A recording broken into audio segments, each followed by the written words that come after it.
అధికారంతో ఎన్నికలతో సంబంధం లేకుండా పార్టీ సంస్థాగతంగా ముందుకెళ్లే పార్టీ బీజేపీ మాత్రమేనని, సిద్ధాంతపరంగా కార్యకర్తల ఆధారంగా ప్రజాస్వామ్యయుతంగా నడుచుకునే పార్టీ బీజేపీ అని కేంద్ర మంత్రి కిషన్ రెడ్డి అన్నారు. ఆదివారం సోమాజిగూడ జయ గార్డెన్లో జరిగిన సికింద్రాబాద్ సెంట్రల్ జిల్లా విస్తృత స్థాయి కార్యకర్తల సమావేశంలో ఆయన పాల్గొని మాట్లాడారు.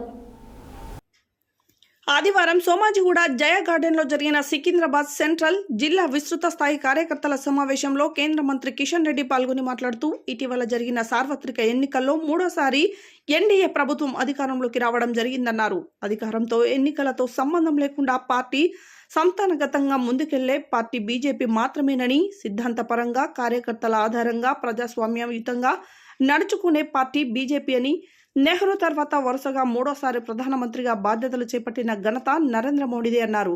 గత ఎన్నికల్లో దేశ వ్యతిరేక శక్తులు బీజేపీకి వ్యతిరేకంగా తప్పుడు ప్రచారాలు, అనేక కుట్రలు చేశారని, బీజేపీ మళ్లీ గెలిస్తే రాజ్యాంగాన్ని మారుస్తానని, రిజర్వేషన్లు తొలగిస్తానని కాంగ్రెస్ పార్టీ తప్పుడు ప్రచారం చేసిందన్నారు. డాక్టర్ బాబాసాహెబ్ అంబేద్కర్ అనేక సార్లు అవమానించింది కాంగ్రెస్ పార్టీ. అంబేద్కర్ గారిని ఎన్నికల్లో ఓడించాలని కుట్ర చేసిన పార్టీ కాంగ్రెస్ పార్టీ అని, జమ్మూ కాశ్మీర్లో దేశ వ్యతిరేక శక్తులను పోషించేందుకు వీలుగా ఉన్న ఆర్టికల్ 370ని తొలగించి అంబేద్కర్ రాజ్యాంగాన్ని అమలు చేసి బడుగు బలహీన వర్గాలకు, మహిళలకు హక్కులు కల్పించిన ఘనత ప్రధాని నరేంద్ర మోడీదన్నారు.